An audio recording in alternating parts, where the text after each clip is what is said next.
If we lose the Senate, do you know who becomes the chairman of the Senate Budget Committee?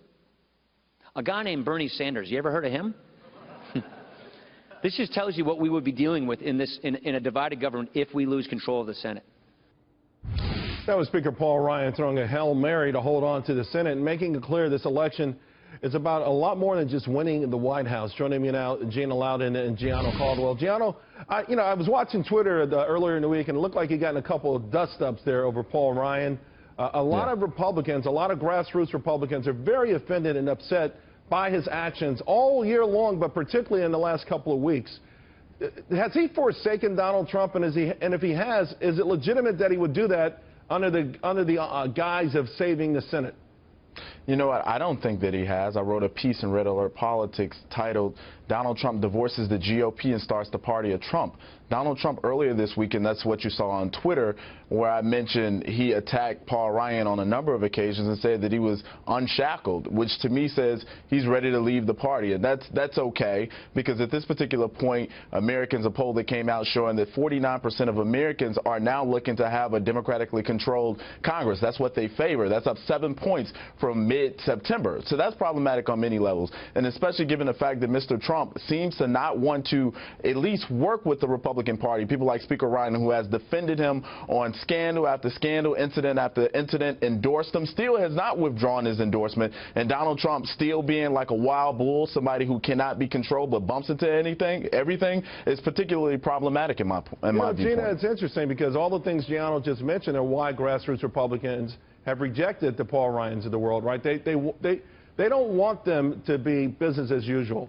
And I guess this process, Donald Trump has the right to claim the mantle of the Republican Party, doesn't he? I mean, I hate to ask the really obvious question here, Charles, but where exactly does the establishment think that is it 14 million voters, the record number of voters that voted for Mr. Trump in the primary, where exactly does the establishment think these people are going to go? Do they think that after all they've done, that those voters are not going to hold them accountable if Mr. Trump should lose? Do they think they're just going to meld back into the GOP establishment way of life? No way. It will never happen. My prediction is it will be an absolute civil war if Mr. Trump loses. They better hope he wins. Yeah, but this is my question, Gina. My question is, these 14 million people, I often wonder, are they just supporting Mr. Trump, or are they going to support the entire Republican ticket? I'm not sure about that. In addition to that fact, Donald Trump is himself divorcing himself from Paul Ryan. This isn't Paul Ryan saying anything negative about Mr. Trump, and he hasn't said anything negative about Mr. Trump. But here's the thing, though, Gianno, why did, when Paul Ryan had that conference call earlier in the week, isn't that something he could have done behind closed doors, no matter how he felt? In other words, he has put Donald Trump, the nominee, in awkward positions several times through this process.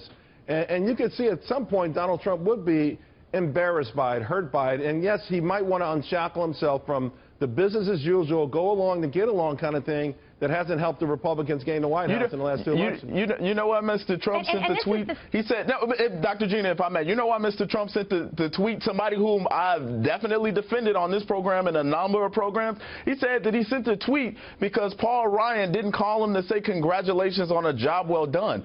We need true leadership, and I've always believed that Donald Trump was a leader. I believe that he was a business professional. He had the right ideas. I'm definitely anti-Hillary Clinton. I will never support or endorse her, but we need to stick to the issues. Why Hillary Clinton needs to be going to jail. We need to speak to those issues, and Mr. Trump, instead of focusing on his fire on Hillary Clinton, people like Newt Gingrich and others have said that he needs to focus on that instead of talking about Paul Ryan and a party. That's what he should be doing. Right.